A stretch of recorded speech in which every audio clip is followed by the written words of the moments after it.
कि मैं भी सही तू भी सही, मैं भी सही तू भी सही, गलत फहमियों की फिर भी बरकरारी रही। मैं भी सही तू भी सही, गलत फहमियों की फिर भी बरकरारी रही। कुछ बात सही थी वक्त गलत था, कुछ बात सही थी वक्त गलत था, कुछ लहजे की अदाकारी रही। बहुत शुक्रिया, बहुत शुक्रिया। और कविता एक ऐसी मैं सुनाना चाहती हूँ, एक ऐसे विषय पर जिस पर अमूमन लोग बात करना मुनासिब नहीं समझते। ध्यान तवज्जो चाहूंगी कि भूल गए क्या तुम सब एक स्त्री की कोख से जन्मे हो, भूल गए क्या तुम सब एक स्त्री की कोख से जन्मे हो। वो बहन भी एक स्त्री ही है जिसके साथ तुम झगड़े और पले बड़े हो। वह स्वरूप भी एक स्त्री ही है जिसने तुमको असीम प्यार दिया। वह स्वरूप भी एक स्त्री ही है जिसने तुमको असीम प्यार दिया। भूल गए क्या तुम सब वो बेटी ही है जिसने हीरो होने का तुम्हें एहसास दिया।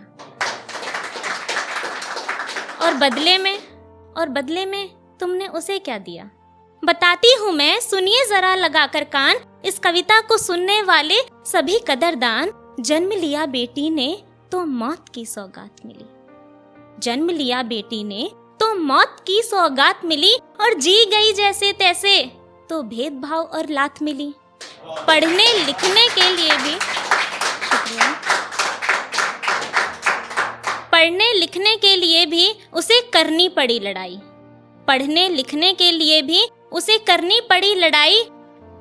तब जाकर कहीं वो स्कूल में दाखिला ले पाई। अपने हक की उसने हर संभव लड़ाई लड़ी, अपने हक की उसने हर संभव लड़ाई लड़ी। लेकिन हार गई वो जब उसे मासिक धर्म रूपी छुआछूत और अस्वच्छता उपहार मिली। कल तक जो खेला करती थी गलियों में थी अक्ल से कच्ची, कल तक जो खेला करती थी गलियों में थी अक्ल से कच्ची। एक ही दिन में हो गई सयानी वो 11-12 साल की बच्ची। जो हो रहा था उसके साथ उसकी उसे भनक न थी, जो हो रहा था उसके साथ उसकी उसे भनक न थी। मुस्कुराने वाली गुड़िया के चेहरे पर आज खनक न थी। लगा उसे कि हो गई उसे कोई भयंकर खूनी बीमारी। ना समझती अनजान थी वो, बीमारी नहीं वो थी महावारी। ना उसे कुछ सिखाया गया था, ना ही उसे कुछ समझाया गया था। ये हमारा समाज ही ऐसा है कि इस विषय पर कोई बात ही नहीं करता। तो ना ही उसे कुछ बताया गया था और ना ही उसे कुछ समझाया गया था। बस एक फरमान था जो सीधे सीधे उसे सुनाया गया था। अब शर्म लाज हया ओढ़कर, अब शर्म लाज हया ओढ़कर मासिक धर्म उसे छिपाना था। मासिक धर्म पाप है और वो अशुद्ध, ऐसा उसे लोगों का बताना था। घर के बाहर आंगन में उसकी चटाई बिछाई गई। रसोई और मंदिर में जाने पर भी पाबंदी लगाई गई। खाने के बर्तन भी फिर किए गए अलग। मन ही मन उसके सीने में आग रही थी सुलग। लेकिन इसी तरह हर महीने खून सी बहती रही वो। सारे दर्द सारी तकलीफ सहती रही वो। अपने स्वास्थ्य से समझौता उसने कुछ इस कदर कर लिया कि कभी गंदा कपड़ा, कभी भूसा, कभी राख तक का उसने प्रयोग करा, कभी राख तक का उसने प्रयोग करा।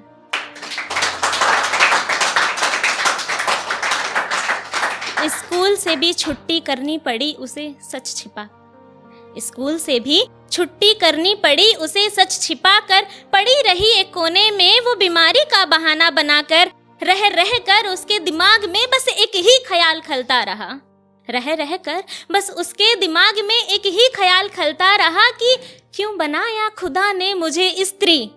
यही बवंडर दिमाग में चलता रहा कि जिस गुण के कारण एक औरत माँ बनने का सुख पाती है, जिस गुण के कारण एक औरत माँ बनने का सुख पाती है, फिर वही माहवारी उस औरत के लिए अभिशाप क्यों बन जाती है। खुदा से तो नहीं मांगा मैंने, खुदा से तो नहीं मांगा मैंने, ये वरदान है खुदा का, फिर क्यों खुदा के दर जाने से है मुझको रोका। यूं तो इस दुनिया में कई ज्ञानी और विद्वान पैदा हुए, यूं तो इस दुनिया में कई ज्ञानी और विद्वान पैदा हुए, इतना मुझे बता दो बस, माहवारी अशुद्ध है अगर तो तुम शुद्ध कैसे हुए।